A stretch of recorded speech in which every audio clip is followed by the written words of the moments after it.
Today's episode was sponsored by Audria, although I'm not sure if Audria knows that they have sponsored this episode because it was a gift from Mr. and Mrs. Pants. I'm told you know what that means, Audria, which is good because I sure don't. And yeah, let's go ahead and get this bad boy up on the wall, shall we? Yeah! So yeah, here it is up on the wall. I use a new yarn, so it's a little bit smaller than the other patches, but it's also sturdier. For some reason, this yarn is weirdly stiff, but it does make a good patch, and it's probably what I would be using going forward. Not that that matters to any of you. I asked Mr. and Mrs. Pants if there were any special shout-outs they wanted me to give, and they said no, but that Audria really likes my cat, so here he is. And now we're all going to sit in silence and admire his beauty for the next minute or so.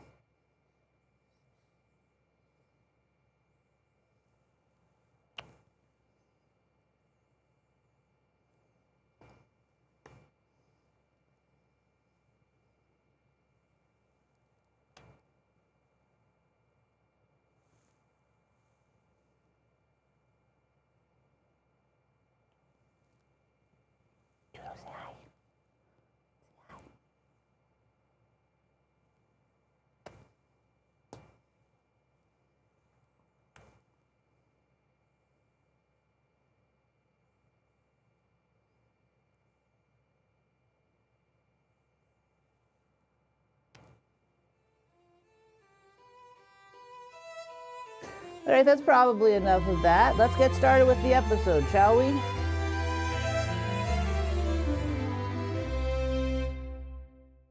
A couple of videos ago, I talked about a show called Beyond Belief, Fact or Fiction. And based on the comments, a lot of you liked it and wanted to see more. So yeah, that's what I'm doing right now. Truth told, I wanted to do more regardless of what you fuckers thought. This is a very fun show to talk about. Because it's crazy. That said, though, there was one thing I had trouble with last time. Every episode contains 5 segments, which is not a particularly video essay-friendly number. Most of the time it took me to write my last video was spent trying to transition from one segment to the next in a way that felt natural, and that was not fun and got very difficult after a while. So this time around, I've decided that I'm not even going to try. So yeah, cue the intertitle. Our first story is kind of about tattoos. So here's Jonathan Frakes explaining what those are in a way that feels needlessly complicated.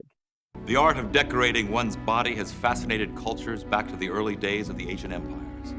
In our own society, tattoos, once frowned upon as reserved for the lower class or sailors on a drunk, now adorn many of the world's most beautiful people.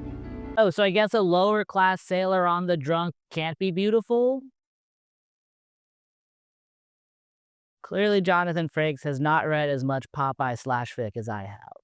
Also, who the fuck says on the drunk? I have never heard that phrase before. My first assumption was that he just misspoke and they never corrected it because they didn't care enough to do a second take, but I looked it up and apparently it is an archaic way to say that someone is intoxicated. And what's weird about that is that it's actually the second time I looked something he set up thinking it was a mistake, only to learn that it was really just outdated slang. I'm starting to suspect that Jonathan Frakes may be some sort of immortal being who exists outside of time and space. There is something seductive yet frightening about these intricate works of body art. Keep it in your pants, dude. Jesus. While many tattoos can be obtained these days in fashionable salons, there still exists the seedy dens of danger and mystery known as the tattoo parlor. This is where our next story takes place, but be forewarned, it may leave its mark on you. Having been in tattoo parlors before, I can confidently say that calling them seedy dens of danger and mystery makes them sound way cooler than they actually are. They're basically just those custom t-shirt stores you see on the boardwalk, only they smell like rubbing alcohol instead of drinking alcohol, and I'm way less nervous about getting hepatitis when I'm in one. And telling you guys that I've been in a tattoo parlor before may sound like a weird flex, but I felt like I should say it anyway because I think whoever wrote this has not. It doesn't seem like they know very much about tattoos. Based on what they show us here, they seem to be under the impression that they're all some combination of knives, skulls, snakes, eagles, and dark-haired women. I've stared at the flash sheets he's standing next to longer than I care to admit, and I can promise you that every design on there contains at least one of those things. But yeah, the first story is about tattoos, so naturally, when we meet our main characters, they're riding on a motorcycle. Based on the things I've seen from the time, it was illegal for anyone with any sort of body mods to drive a car before 2008. Rennie Fortis wasn't the kind of guy you'd want your daughter to hang out with. That's probably what made him so attractive to a young sheltered girl like Amy Dwyer. Amy rebelled at just about everything her parents represented, and she truly believed she was in love with Rennie. Why are we stopping here? I told you I had a surprise for you. A tattoo? A special tattoo. You're going to love it. Okay, I gotta ask the audience here. Does this dude have some sort of non-American accent? Because I genuinely couldn't tell, and it drove me a little bit crazy the entire time I was watching this. And to be clear, normally someone with an accent wouldn't bother me. It's just that here it feels like they're trying to evoke a very American archetype, so hearing him say every 10th word with what feels like a slight Eastern European inflection feels off to me. A special tattoo. You're going to love it. He's a street tough, so regardless of where he was born, he should speak like he's from Brooklyn. Hey, yo, let's go get a tattoo. I'm walking here. I regret doing that on camera. Honestly, I think this guy may have been a last-minute replacement, because given the subject matter, you'd think that they would have chosen an actor with more prominent tattoos. He does have them, but I had to look really hard to see them, and it makes me think that they were drawn on last minute by some PA who didn't realize that Sharpie would be so faint on camera. It kind of leads me to believe that whoever they cast originally dropped out last minute, so the director turned to the guy playing Dracula in the segment they shot before this and said, "Can you do an American accent?" And then the actor was like, "Da." I don't know about this. I hate needles. They really freak me out. Hey, I thought you loved me. I do love you. You know I do. It's just that Hey, if you really love me, you'll do this. Pro tip? If someone ever says, "If you love me, you'll do this," that's a sign that they probably don't love you. Also, I looked it up and apparently the guy is Northern Irish. That said, though, he is best known for playing a character named Craven in the Underworld franchise, so at the very least, I was correct in my assertion that he talks like a vampire. Amy, this is Wes Trunker. The best tattoo artist in town. Ain't that right, Wes? I can't complain. I don't think that response makes sense.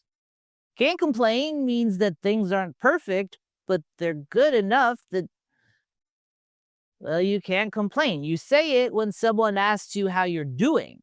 Saying it when someone asks you about the quality of your work is just weird, because even if there were complaints to be made, why would you be the one making them?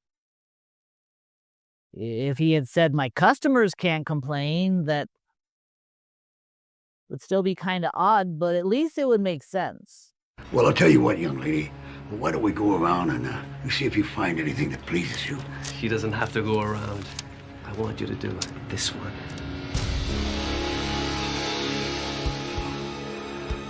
No, I can't do it. And I won't do it. Oh, you're gonna do it.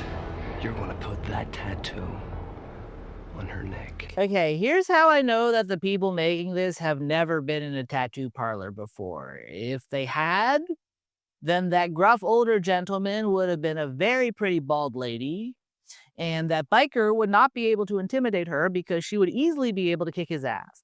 Shockingly, the dude trying to force his girlfriend to get a neck tattoo against her will is not a good guy. Remy, what are you doing? Shut up. He's just a superstitious old man, that's all. There's a myth attached to the devil's tattoo. But it's all bull. Can't I just get a different one? No! You're gonna get this one. Apparently, this particular design carries some sort of curse. Although what that curse is, or why he wants to put it on this girl, is anybody's guess, because the show super doesn't explain any of it. Here's what we do know. He's not working alone. What is going on? Everything's going fine. Yeah. She's gonna do it. Also, it seems that she is not the first person that he's done this to. You climb out that window and you get out of here now. What? You gotta get away from that guy before it's too late. Stop it, you're scaring me. Well, you want to be scared. The last two girls that he put that devil's tattoo on were never seen again. Putting those pieces together, my hunch is that this is some sort of ritual where they leave a mark on a girl before they sacrifice her to the devil, which... All right. The story is basically about a girl who got caught up in an abusive relationship, so it isn't not horrific.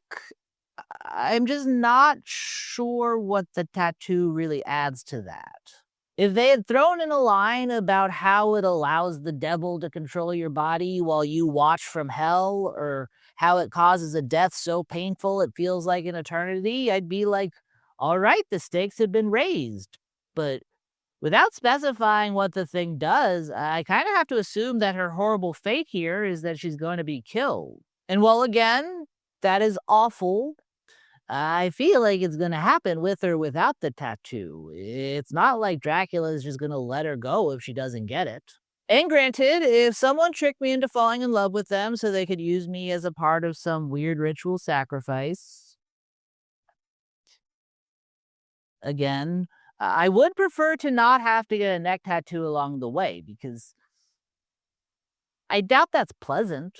But in a world where that's not an option and I get the neck tattoo, I still feel like the bigger part of the story is the murder of it all. Why don't I hear the needle, Wes? I don't want to get the tattoo, Remy.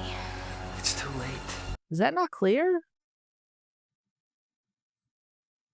You've very obviously been kidnapped.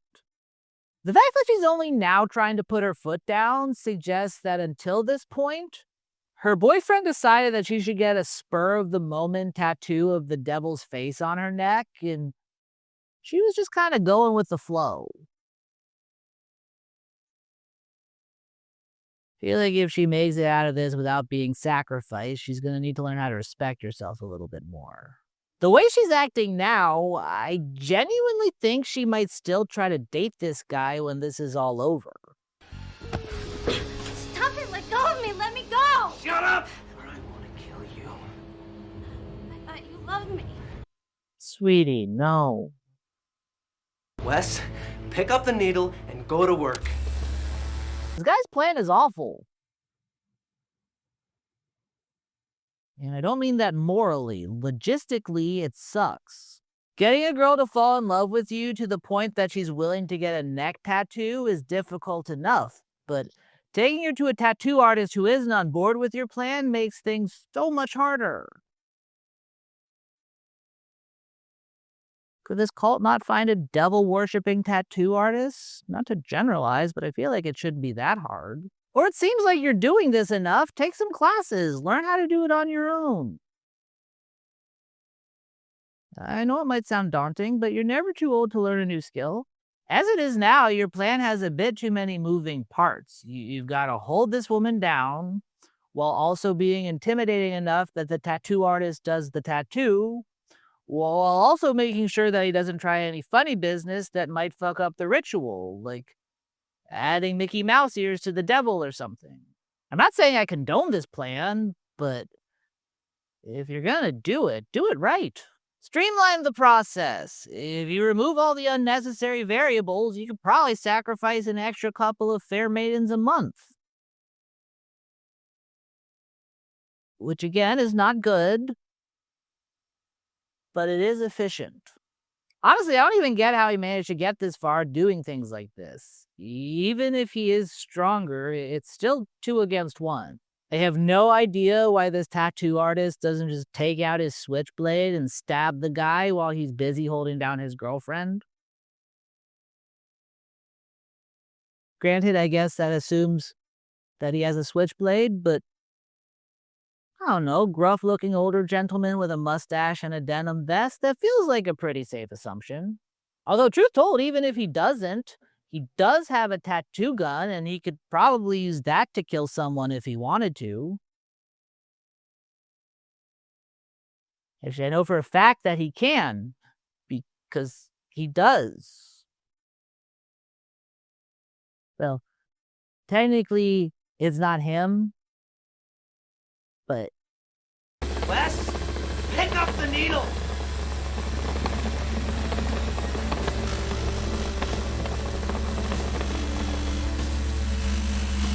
What are you doing? I'm not doing anything. It's doing it on its own. Oh my god! No! Sweetie.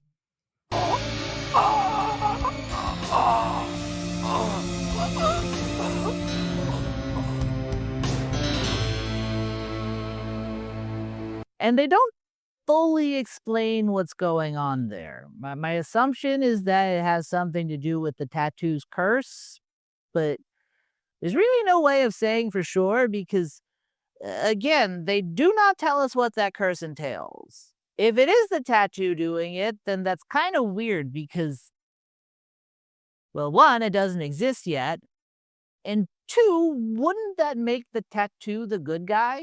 The idea of a curse tattoo becomes a lot less scary when the curse works in your favor.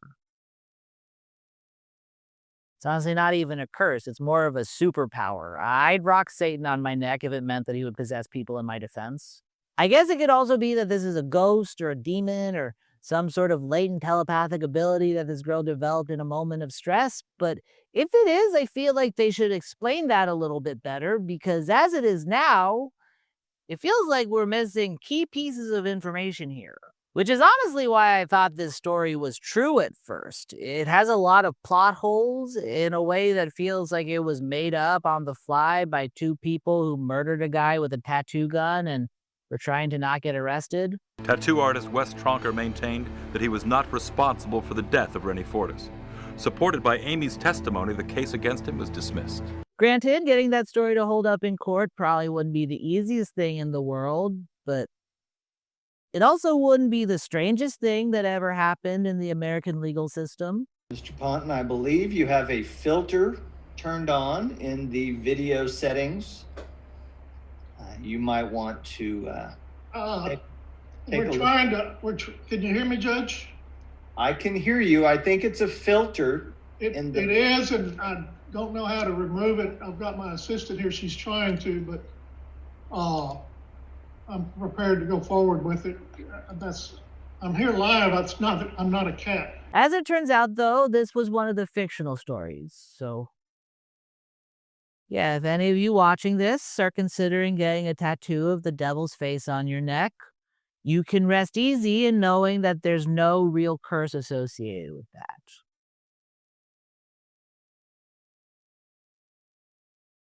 Probably don't do that, though, unless you've really thought it through. This next story is about environmentalism. Or at least it thinks it's about environmentalism. Some might see Preston G. Yates as a nerd who made good. His company was a multinational corporation. Protesters have always been part of Preston's life. He never took them seriously. They were just another pain in the neck. I gotta be honest, I don't understand protesters like this because who has the time? And that's not to say that environmentalism is a waste of time. I mean, it kinda is because I feel like we're pretty much doomed at this point, but even still, I think we should go down swinging. There are all sorts of great things we can do, from planting trees to cleanup efforts to fundraising that can make a difference, small as it may be. Hell, even protesting can be very effective. You just need to protest something that matters. If an army of bulldozers is making its way to your local owl sanctuary, by all means, grab a picket sign and make your voice heard. I'm not really sure what protesting one guy really accomplishes, though. Outside of maybe pissing that guy off. And I don't know, maybe that is the goal. If it is, I support it. I firmly believe that we are all endowed by our Creator with the inalienable right to be a bunch of petty bitches if we wanna. It's just that, again, who has the time? I feel like I see it a lot with, like, child murderers.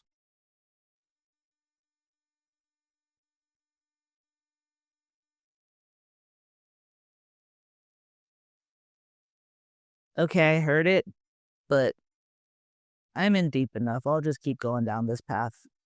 It's true, though. Someone will get acquitted of a horrific crime that they probably did commit, and when they get home, there will be a crowd of people who didn't even know the victim, but still felt passionately enough about what happened to stand outside their house for hours and yell. And don't get me wrong, I don't agree with child murderers. I certainly think that they should face consequences for their actions, and hell, if I was in the same room as one, I might even be like, "Hey, bub, what you did was not cool." But to use the limited free time I have to leave my house and actively seek one out to get mad at,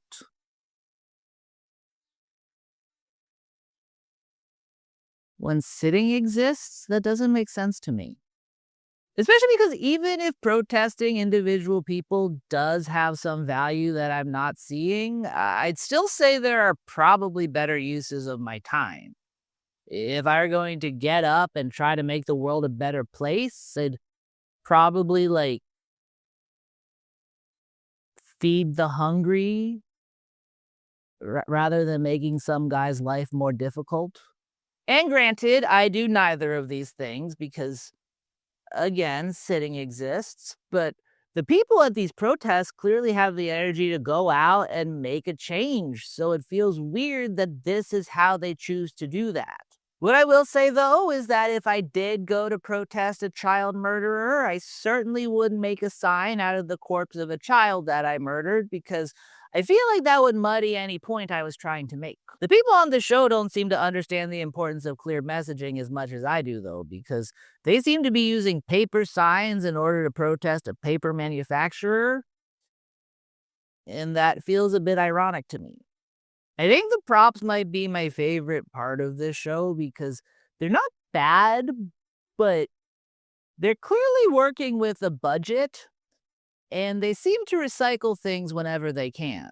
In the opening to this segment, for example, Jonathan Frakes shows us a bunch of paper products to explain to us why killing trees is bad, I guess. These are just a few of the products, from paper to medicine, that come from trees.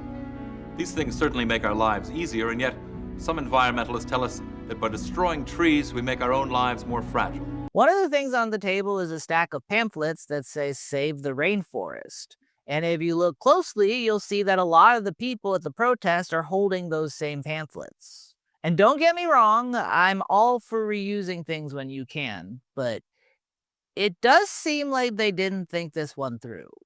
I feel like they needed to make them a certain size in order to fit them on the table, and they didn't realize until they went to film the segment that that size doesn't really lend itself to a protest. The people in this crowd do not seem to know how to hold those pamphlets up in a way that feels natural.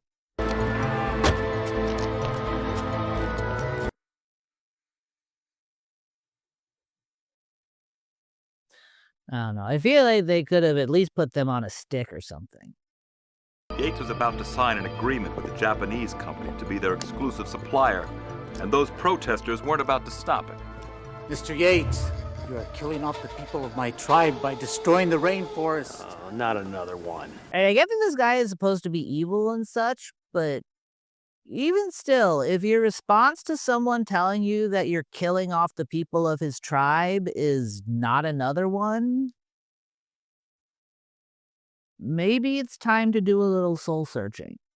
Also, what the fuck tribe is he talking about right now? I feel like when we say save the rainforest, we usually mean the Amazon, but that man appears to be North American,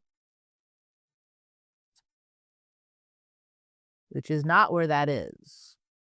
I don't know, maybe that's me being a little unfair, just because he seems to be in North America right now, and he has a North American accent, and he's dressed in a way that feels more consistent with North American tribes. That doesn't mean he can't be Amazonian.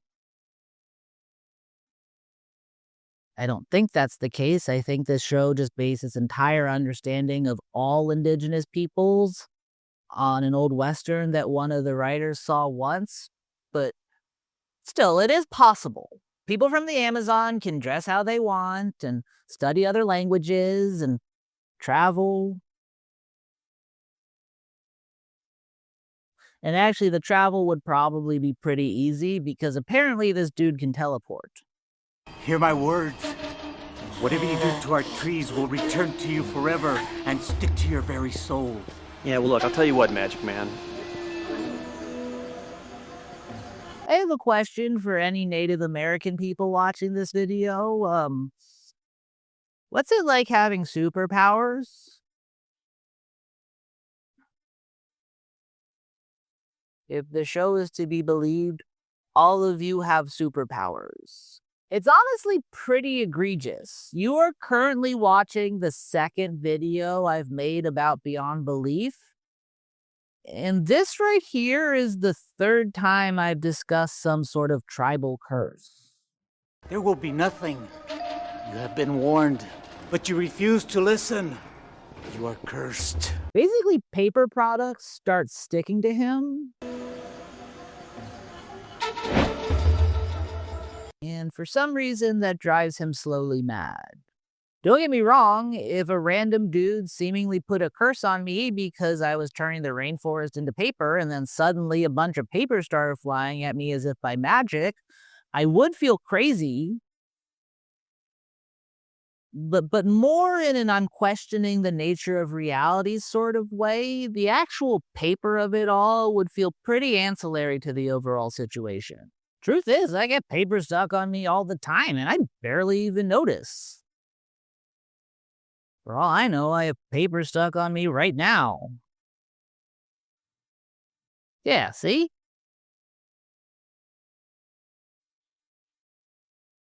I don't doubt that there could be a way that this is actually some horrible fate, but I do feel like I need the show to give me a couple of hints as to why that might be. I feel like the bulk of this segment should be us seeing how being covered in paper has ruined his life, but the only example we get is that it fucks up his business meeting. And even then, only kinda. Gentlemen, good afternoon. It's good to see you again, Mr. Yates. You're looking well. Thank you. To be clear, if that happened to me, I would be devastated. That was actually pretty gross. Still, he ends up making whatever ecosystem-destroying deal he was trying to make, so I'm not sure how affected he was by it. And the next time he's subjected to the horrible scourge that is paper, it's basically just the same thing, only less disgusting. Well, then I'd like to propose a toast. To the rainforest, and all the riches it has brought and will continue to bring.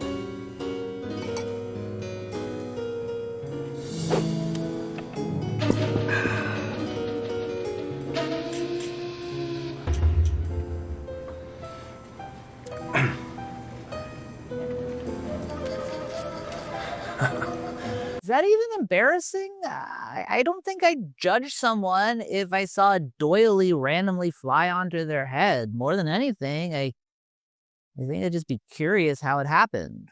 Honestly, I think if this guy should be embarrassed about anything, it's the way that he drinks champagne. Filthy. I think that the worst thing that happens is that he has trouble handing off the contracts for the deal. No. Oh. Are you all right, Mr. Yates? I'm fine. Just fine.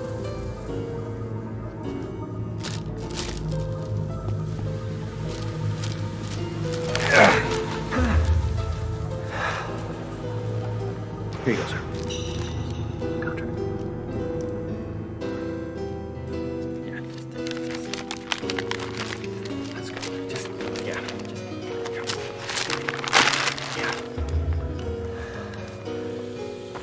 But even then, it feels like an inconvenience at most. Like, the guy manages to take them. I don't even think that they ripped.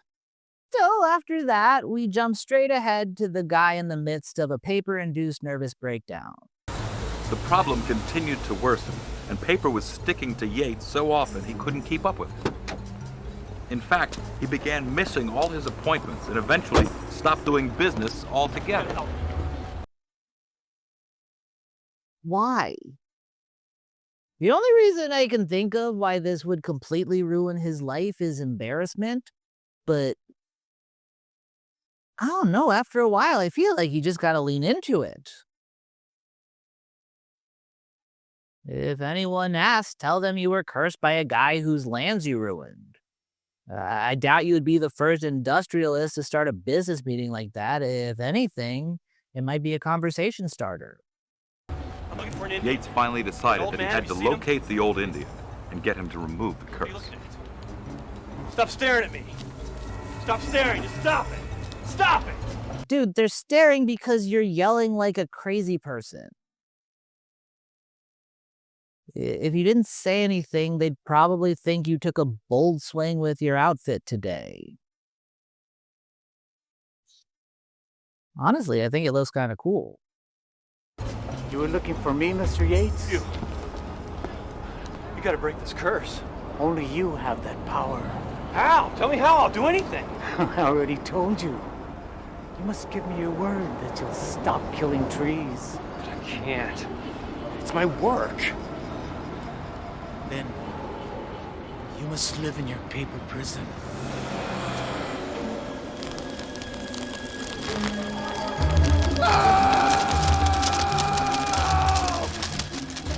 See, if it were me, this is where I'd go to the bank to see what happens.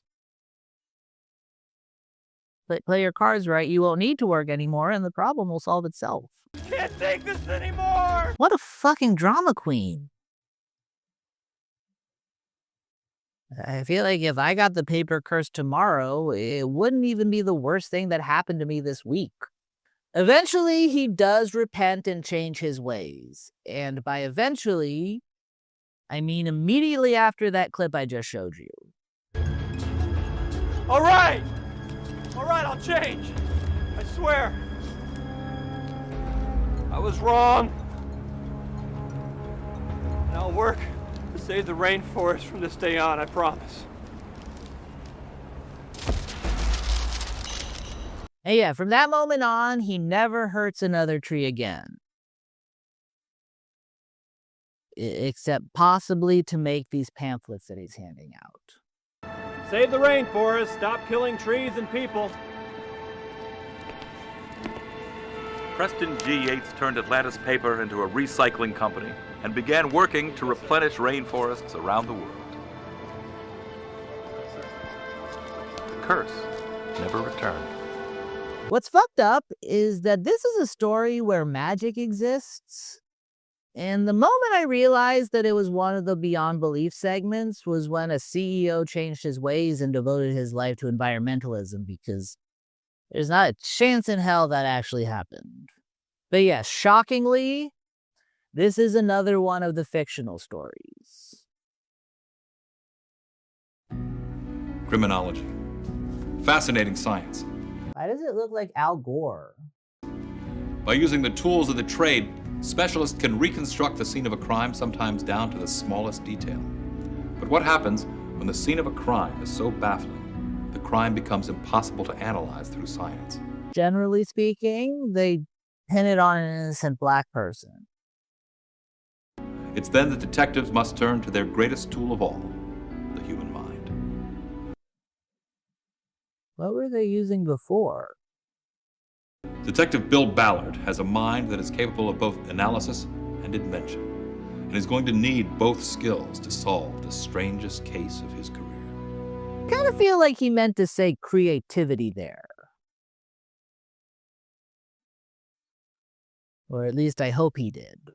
Solving mysteries is a hunt for the truth. You're supposed to analyze the facts as they are. So I'm pretty sure that the last thing in the world you want to do is to start inventing things because, well, again, that usually just leads to everything being pinned on an innocent black person. If Jonathan Frakes' nonsensical ramblings didn't make it clear, this segment is basically just a murder mystery. And honestly, it's a pretty good one at that. Which is not to say that the segment itself is good. The story is interesting, but the way it's told is not great. To be fair, I think that's mostly a time issue. Had this been a movie or even a full-length episode that would have given it space to breathe, then it actually could have been pretty fun. But as a 7.5-minute short, it feels a bit rushed. That said, I also feel like they could have used the time that they do have a little bit wiser, considering how much they have to get through here.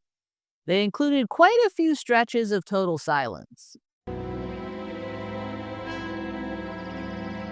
I'd been a homicide detective with the Beverly Hills Police for the past 10 years, and I'd seen a lot. But a murder in a locked funeral home, that was a first.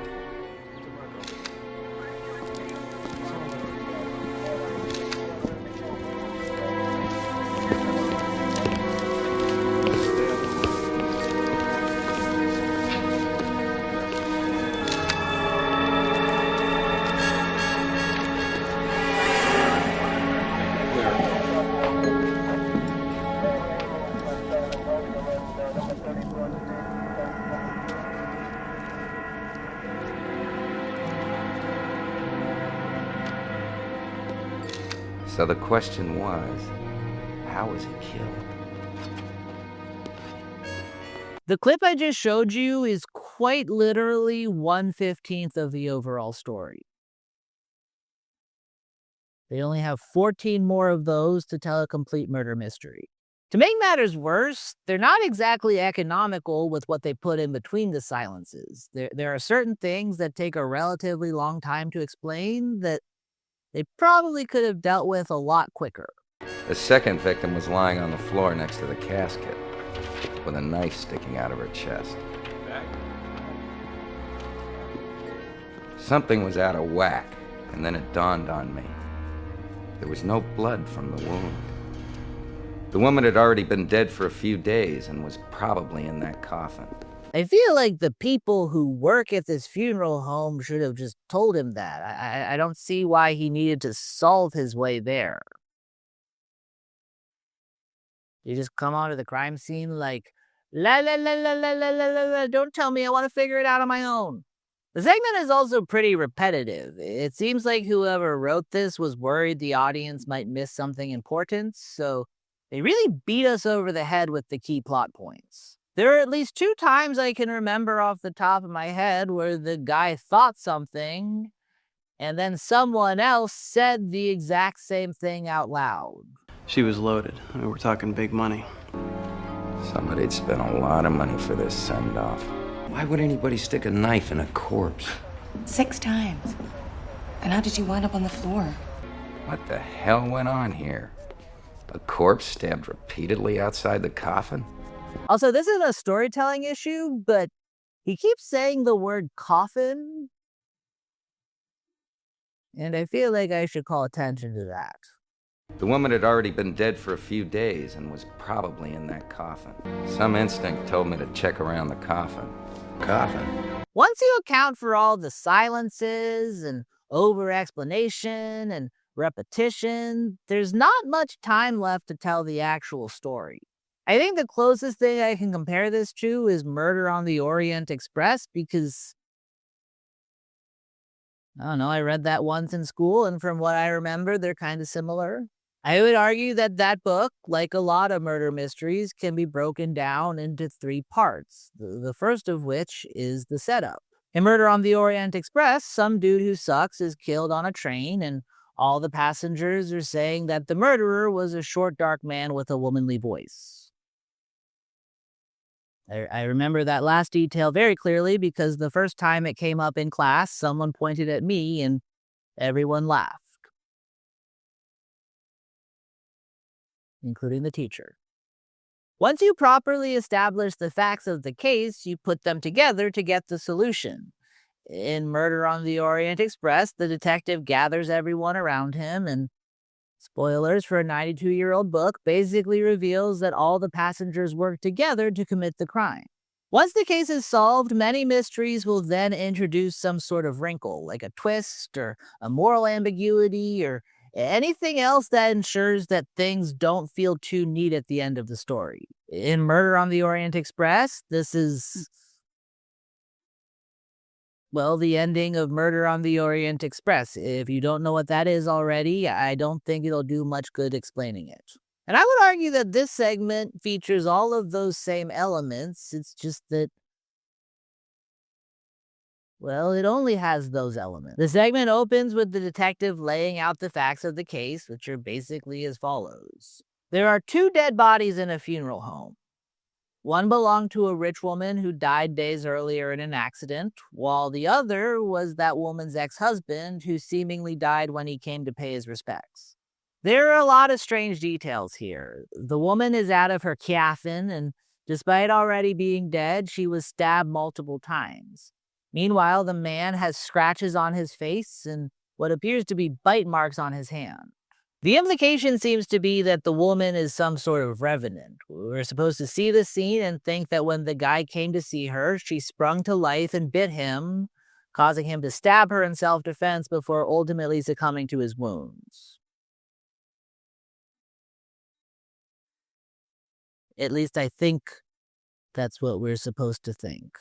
If this was a normal mystery, this is where the detective would start interviewing people, and enough of those people would talk about vampires or some shit that it would feel clear what we're supposed to assume happened. It's only once things get inexplicable enough that you start to be like, maybe she was Dracula.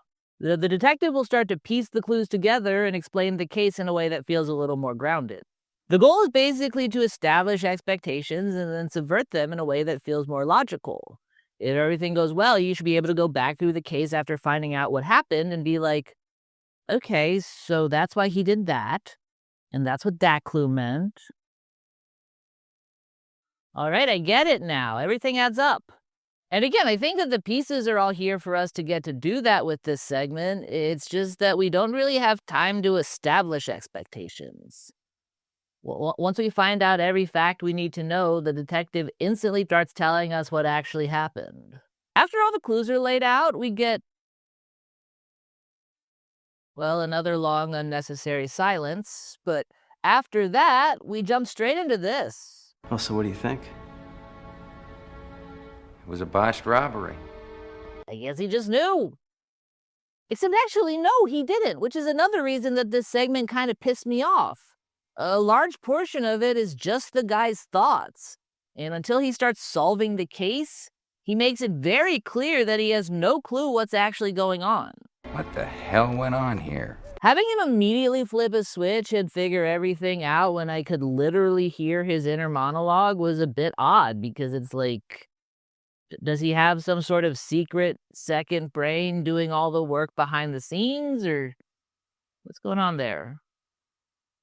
Most of the rest of the segment is the detective explaining what happened in detail, and the TLDR version of it is basically that the lady set a trap, and I'm pretty sure that the funeral director is guilty of manslaughter. It seems that the woman wanted her ex dead and knew that he was the sort of person who would rob her graves, so she buried herself with a particularly expensive necklace and jerry-rigged her coffin with some sort of weird snakebite apparatus that poisoned him when he tried to take it off her neck. He used his buck knife to jimmy open the lock. The same knife that ended up in her chest.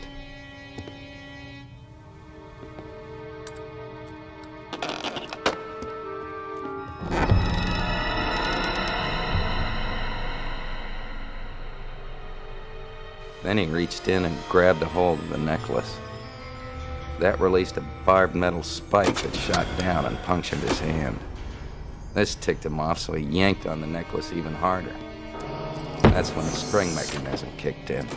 Alright, I'm not entirely sure what role the spring mechanism is supposed to play here. I thought it was to explain why she fell out of the coffin, but that doesn't really seem to be the case. All right, let's say everything happened the way you think it did. How'd the corpse get out of the coffin? As Jacoby struggled with the corpse, he pulled her free and they both fell to the floor. At this point, he's totally spooked and very angry, so he stabbed her repeatedly. Still, it all holds up enough that it would be a perfectly reasonable solution if they just left it there. Unfortunately, immediately once he's done solving the case, he decides to introduce the twist. You're amazing. I mean, this all fits. No. No, it doesn't all fit. So then why did he spend so much time going into it? What do you mean? The scratches on Jacoby's face. Where did they come from? I don't know. You probably got them earlier.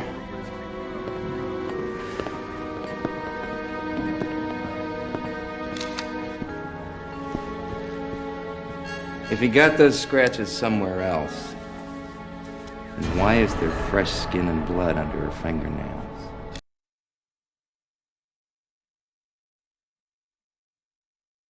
Fuck this segment. I take back anything nice I ever said about it. And look, I get what they're doing here, and generally, I think it's a fun way to close things out. As I said, a lot of mysteries do shit like this. They give you an explanation of what happened and leave one loose end that does let you leave feeling like maybe this world isn't as neat and logical as this stuffy detective would have you believe. Unfortunately, that only works when the unsolved detail is small enough that it doesn't really affect the overall story. Having knit for a while now, I can tell you from personal experience that one loose end among 1,000 might leave a hole, but it won't destroy everything. One loose end out of 10, though, will cause shit to completely unravel. The implication here is clearly supposed to be that the woman actually did come back to life and attack the guy, and if that's the case, then it means that literally everything the detective just said, which, for the record, is the bulk of this story's runtime, is complete bullshit.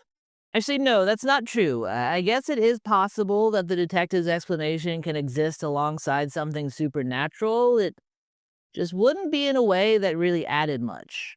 Basically, it would mean that the guy robbed his dead wife and got caught up in this complicated booby trap that killed him. And as that happened, the corpse was kind of just like, all right, fuck it, I guess I'll be a zombie now too. And she added insult to injury by coming back to life for a brief moment and scratching up the guy's face. Still, though I've talked myself into hating this story now, I will say that it's interesting enough that I'm kind of surprised I never heard it before. The episode ends by telling us that this one is true. How did you judge the bizarre story of the wife who exacted revenge on her husband from her own coffin? According to our research, reports of this story actually exist. A similar event took place in Europe around the time of the Great Depression. And given how much of my life I've wasted watching true crime, I feel like it probably should have popped up at some point.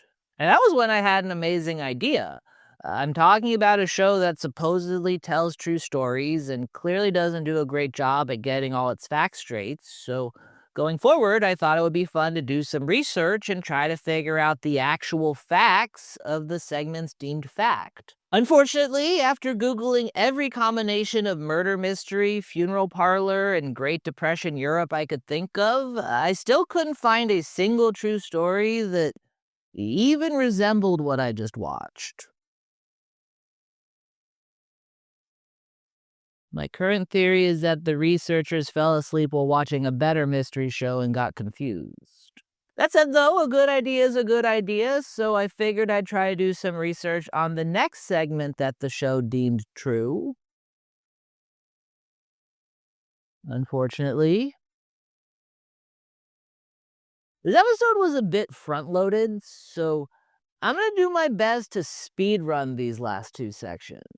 The fourth story in particular is really boring. And actually, I wouldn't even call it a story. It's really more of a thing that happens. You could explain the entire plot in a single sentence.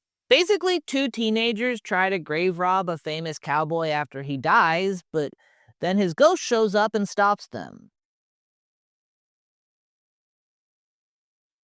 Actually, saying it out loud like that, it doesn't sound boring at all, but believe me, it is not interesting to watch. Legendary cowboy hero Lash Connors was considered the king of the Western two-reelers back in the 1940s.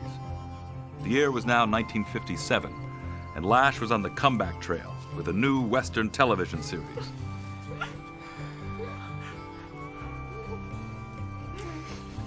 Then tragedy struck. The cowboy in question is someone named Lash Connors, and in the world of this segment, he was a pretty big deal. At the age of 41, Lash Connors was found dead in his bedroom of a mysterious gunshot. His death was officially ruled a suicide, but questions remain to this day. Whatever the cause, a great American hero is dead. Hundreds of mourners came from across the country to pay their respects. I guess they couldn't hire enough background actors to show us just how big of a deal he was, but I don't know, use your imagination. A lot of this segment hinges on the fact that this dude was some great, revered Hollywood legend. Even one of the kids robbing his grave seems to be a fan. Johnny Pope and Larry Rucker had driven in that morning from Bakersfield, California, but they didn't come to offer their condolences. He was quite a man. My daddy took me to see all his movies when I was a kid. I bet it's worth at least 20,000 bucks. I just can't believe he's dead. What? Lash Connors. He's dead. Get over it, Larry. We're here to rob the place, not cry over some dead cowboy. I know. I just feel a little funny about it all of a sudden. And don't get me wrong, I love Hollywood history as much as the next guy. It's just that, well, none of this is history. I looked it up just to be sure because it is extremely possible that there is a famous Western movie star I had never heard of. But as it turns out, I was right. Lash Connors does not exist. He never has, and it makes me wonder what the point of this segment was. They spend a non-insignificant time rattling off all of his classic movies. From Ambush Gulch.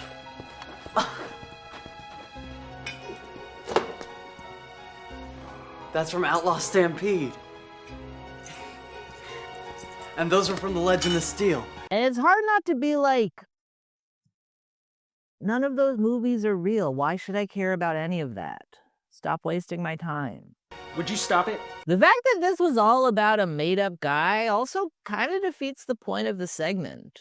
The fun of the show is guessing which stories are fact and which are fiction. What did you make of the mysterious ghost?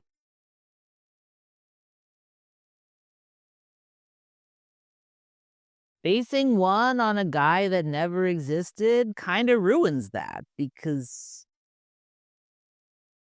well, obviously this is fiction. The guy never existed. This story was actually based on a similar event that took place in Hollywood during the 1950s.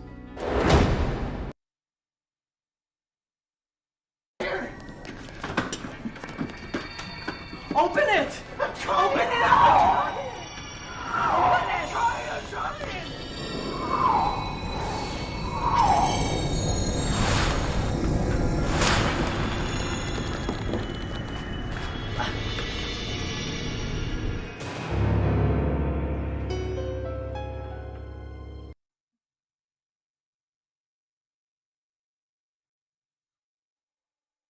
All right, I'm starting to suspect that this show is playing it pretty fast and loose with the word fact. Well, no, that's not true. I actually started to suspect it when Frakes revealed that the story about the paper was fiction. Was this story too far-fetched to be true? Our research shows absolutely nothing. This one never happened. When you really stop to think about it, that is a strange thing to say.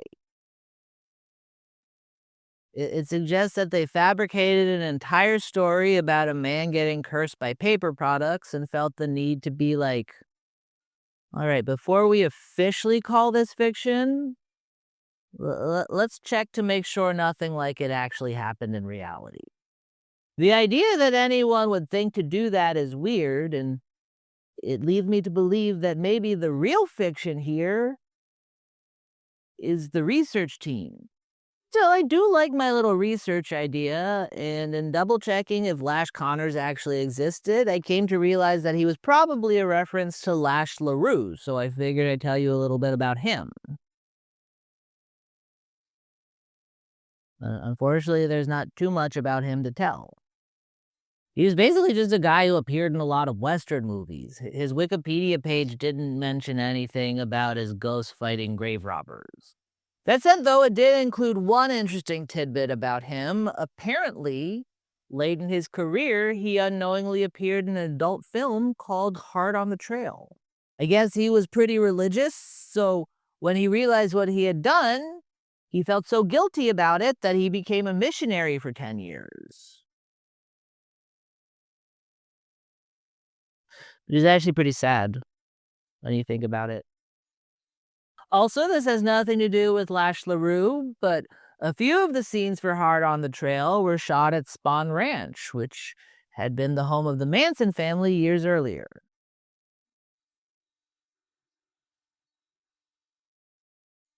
Yeah, that's kind of interesting, I guess.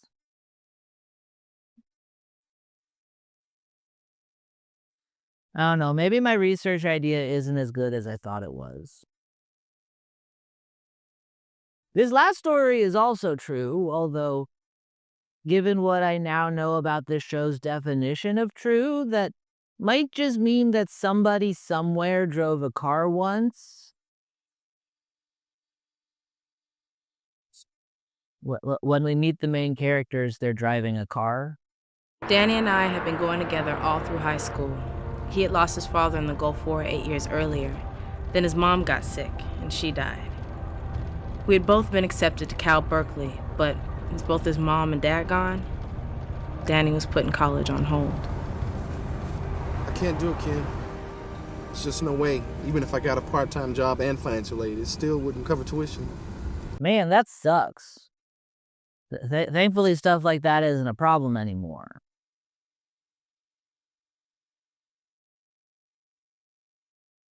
Cough. I actually did a little research here because they appear to be in Los Angeles, and since Berkeley is a state school, he would qualify for in-state tuition. So I was kind of like, I feel like that should be doable. But as it turns out, not really. We learned that this guy's dad died in 1990, meaning that this story is set in 1998, and he is presumably talking about the 1999 semester. So he looked at the cost of tuition for Berkeley in 1999 and divided it by the minimum wage in California at the time. And even in a world where he didn't have to pay taxes, because that kind of math is way above my pay grade, it still would have taken him about 695 hours to make enough money to cover his first year. If he worked every single week of that year, that would require him to work about 14 hours a week. And that's just tuition. That doesn't include books and housing and food and, again, taxes. I can barely figure out my own taxes, so I'm not about to figure out how much this fictional character owes. And what's fucked up about everything I'm saying right now is that the tuition in question was about $4,000. Nowadays, in-state tuition is $17.5 which is an increase of about 337%. And while minimum wage in California has also gone up, it's gone up from $5.25 an hour to $16.90 an hour, which is an increase of only 193%. So yeah, things have gotten a lot worse. And honestly, I don't know why I'm going so deep into this, because it doesn't matter to the story, and there's also not a chance in hell that any of my math is correct here. So there's not a lot else to talk about in this segment, and I needed to fill the time somehow. So. Man! What are you doing? What happened? Why'd you punch on the brakes? It's my father. Or is it?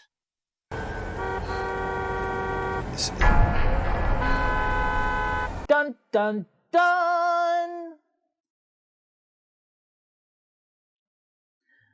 No, it is. It's just very clearly his ghost. He hasn't aged a day, the girlfriend can't see him, and he vanishes as if by magic multiple times throughout the story.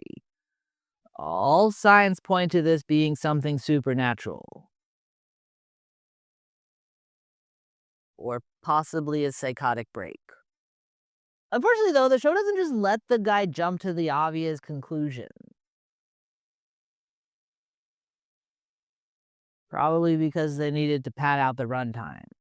Instead, it uses one of my least favorite tropes in all of media, which is where they try to make a person seem logical by not having them assume the supernatural, but in doing so, they come up with explanations that are way more insane. I'm sure it was him.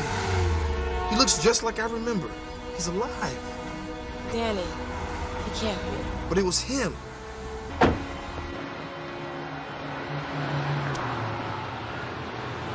Maybe he's got amnesia or something. I don't know. The only way that would make any sense is if his dad died in war and his body was never recovered. But if that is what happened, they decide to keep that very important detail from the audience. And even if it did, I'm not sure how an injured soldier with brain problems would manage to get from the Persian Gulf to the United States on his own. As far as we know, he was given a normal funeral, which means that for this dude's amnesia explanation to make any amount of sense, he would have had to have been so badly injured that everyone looking at him was just like, yeah, he's definitely dead. There's no need to check. And then after they buried him, he'd have to wake up and escape from his grave, only to wander the streets of Los Angeles for a decade. And despite going through all of that, he'd somehow have to not age. Which feels unlikely because that all sounds very stressful. The dude gets out of his car and follows his ghost dad into the army surplus store. Where are you?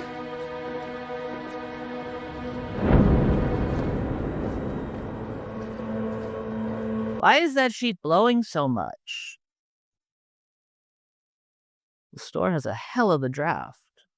Also, why is that sheet there at all? What purpose could it possibly serve except to project the shadow of a ghost for dramatic effect?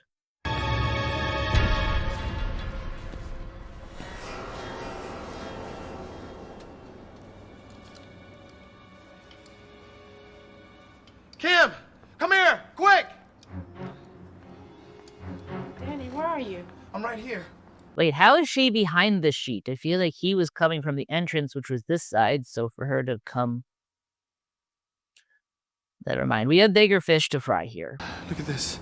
Look at the name. Jay Truitt. James Truitt. It's my dad's. Huh, I wonder what the rules are for when you find your dead father's army jacket in a surplus store. Like, do you have to pay for it, or... I don't know, I feel like you should get to just take it. Well, was he here? Did you see him? No. I don't know what's going on, but something led me to this jacket. Yeah, we know already. It was a ghost. Let's keep things moving. It fits you.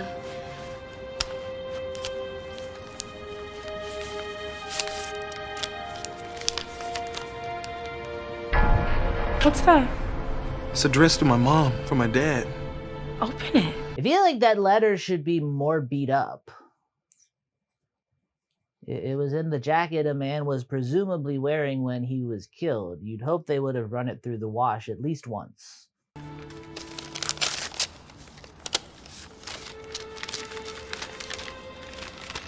dated June 8th, 1990. That's the day he was killed. He never got to mail it. I couldn't believe Danny found his father's jacket and the letter. Something was happening that neither of us could explain. I don't believe this. My dad wrote my mom to tell her that he took out a life insurance policy on her. In my name. Kim, it's worth $100,000. This actress's faces are next level. Also, what? First off, I don't know much about how war works, but are there generally a lot of insurance salesmen walking around the battlefield? And if they are, why don't they tell the soldiers' families about their policies for them? You'd think they'd take care of that. I feel like the soldiers probably have enough on their plates without having to worry about finding a mailbox in Kuwait. But yes, it's a happy ending. The guy gets enough money for college. All it took for him to make tuition for a public university in the United States is for both of his parents to die and for his father's jacket with his mom's life insurance policy in the pocket to coincidentally end up in a surplus store in the same city he lives in. And then for the ghost of his dead father to lead him to it. The system is working perfectly. Hey, yeah, that's it for this video. I've talked enough. Please like and comment and share and hype. Hyping continues to really help a lot, so do it if you can. Also, if you haven't already, it would really mean a lot if you would subscribe. Or double check to make sure that you didn't unsubscribe accidentally. That apparently happens sometimes. I'm trying to get better about saying what I want this year, and what I want the most is to reach 100K subscribers. So if you would like to help me make my goals a reality, it's free, and in return, you'll get the gift of seeing me smile.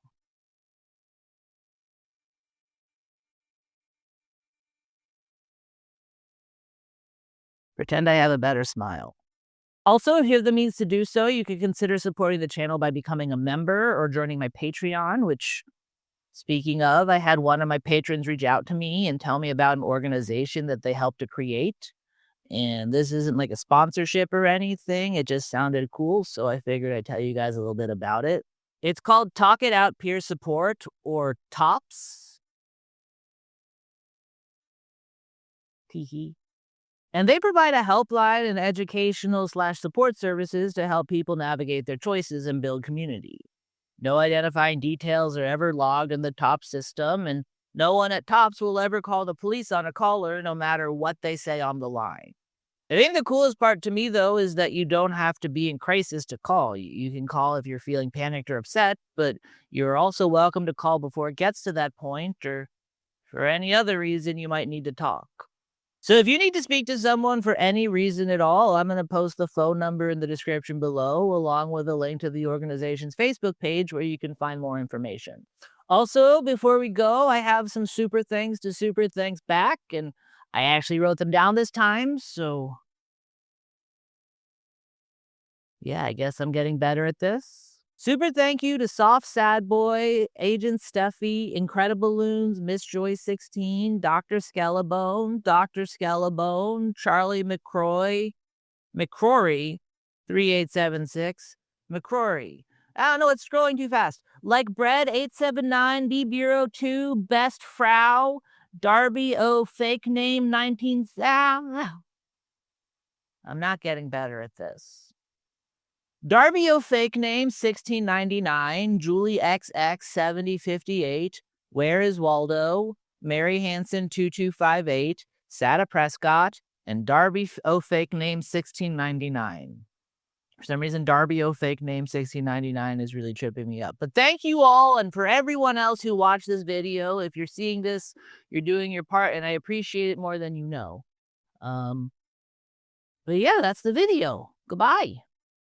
Just kidding, it's not the video. I don't know why I said it like that. But yeah, I got to post while patrons' names scroll down the screen.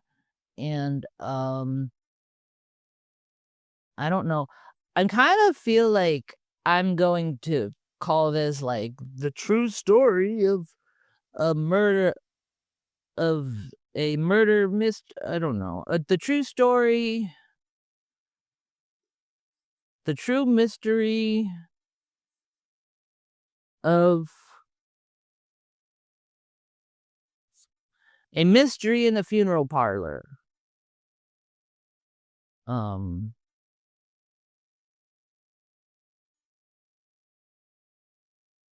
The true story of a famous cowboy. I don't know. I'm just gonna pose, but I feel like I don't know. If I keep doing these, I'm gonna run out of ways to say like, "Wow, beyond belief is crazy, huh?" So I'm gonna have to like. I think if I start leaning into the idea that it's true stories, I can just clickbait all of you, and hopefully enough of you won't be upset when you get here that I did that.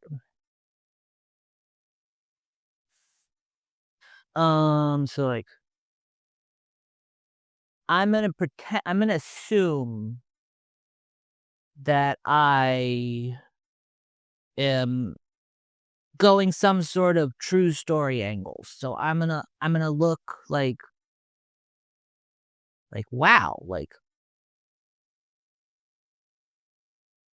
huh. I don't know why I react, because I react and then my face looks weird. And then I end up just using one where I go like,